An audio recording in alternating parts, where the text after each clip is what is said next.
direction Marrakech, notre destination la plus au sud de notre voyage. 3000 mètres de piste.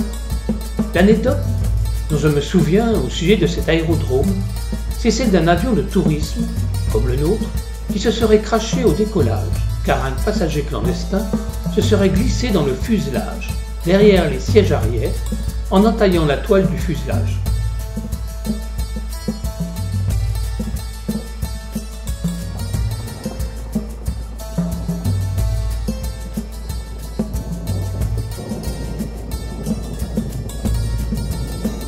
Puis, visite de l'Aménida et de la plage Jama El Fna, où nous dînons pour quelques dirhams. Lundi 10 juillet, Marrakech-Fès. 2 heures de vol prévues pour 384 km. Hugues est commandant de bord. Nous montons tranquillement à 4000 mètres car il va faire chaud. Nous n'avons que des cartes et IFR, mais ce n'est pas gênant au-dessus de cette région désertique sans vraiment de repères. Nous n'avons que le VOR pour assurer notre navigation et le compas gyroscopique. La première heure s'écoule sans problème sur 200 km alors que le signal du VOR de Marrakech faiblit. La fréquence du VOR de Fès, rien. Le VOR n'indique rien. Au-dessus d'une zone aride, avec des cartes IFR et sans VOR, il ne reste plus que le compas et le compas gyroscopique pour espérer trouver Fès-Saïs. Après 20 minutes, le contact est établi avec Fès. On leur demande ce qu'il en est du VOR et la réponse fuse. Ah oui, le VOR. Le VOR, on n'a pas branché le VOR. Autorisés à l'atterrissage, nous intégrons la finale et dans l'atmosphère troublée par la chaleur, il nous semble voir des mouvements sur la piste. Fès Tour de Zulu Golf, il y a de l'activité sur la piste? Ah oui, le seuil de piste est décalé de 500 mètres pour cause de travaux. Légère remise de gaz et survol en radada des ouvriers missionnés pour reboucher les trous de la piste qui détalent de tous côtés en nous voyant arriver au-dessus de leur tête. On touche la piste juste après ces 500 mètres et Hugues tire le frein à main. Et oui, sur le baladou, c'est une poignée centrale, style frein à main, qui agit sur les freins hydrauliques du train principal. Freinage, ralenti, freinage, ralenti, freinage, et soudain, la poignée de frein vient à fond. Heureusement, quoique un peu rapide encore, la vitesse qu'il nous reste nous permet tout de même de virer à gauche sur les chapeaux de roue en bout de piste. Arrivé au parking, nous constatons que la durite du frein gauche a cédé. Comment réparer? Le chauffeur du taxi, que nous avions commandé par radio à la tour, s'approche et nous propose ses services. 30 minutes après, le Zulu Golf était remis en état. Nous consacrons l'après-midi à la visite des soutes encombrées de Fès et de ses teintureries.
Mardi 11 juillet, départ pour Alos et Ima, notre dernière étape marocaine. Un peu plus d'1 heure de vol et le Rif à franchir.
Mercredi 12 juillet, destination l'Espagne.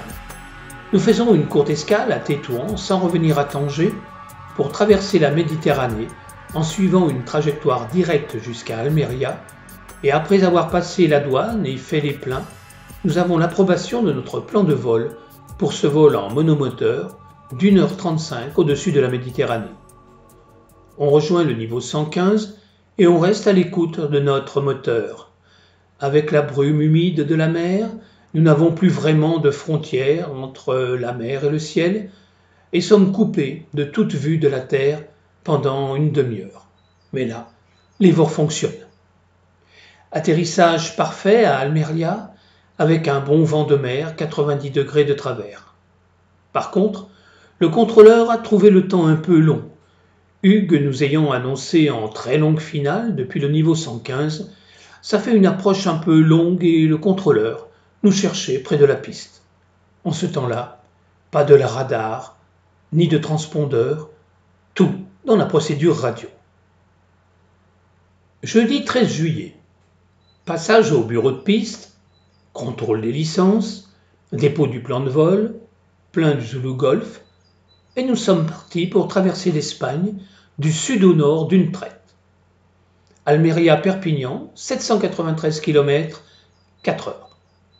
Nous conservons l'altitude jusqu'au bout afin de passer les Pyrénées avant le plongeon sur Perpignan. Cette fois, pas de bivouac au pied de l'avion, direction le camping dès les pleins faits et le Zulu Golf amarré pour la nuit. Vendredi 14 juillet, retour à la maison après 3h40 de vol en ce jour de fête nationale.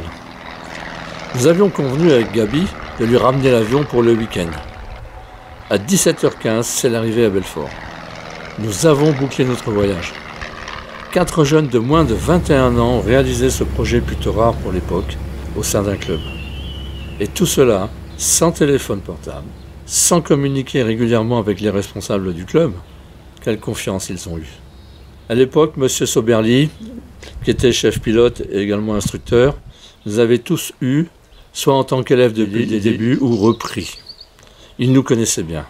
Il nous a fait totalement confiance en nous confiant la plus belle machine et la plus performante machine du club. Et le trésorier Gabi fut payé rubis sur l'ongle. Ce serait à refaire aujourd'hui, je n'imagine pas les contraintes administratives qu'il faudrait affronter. Par contre, la navigation GPS serait peut-être plus cool, quoique un peu ennuyeuse.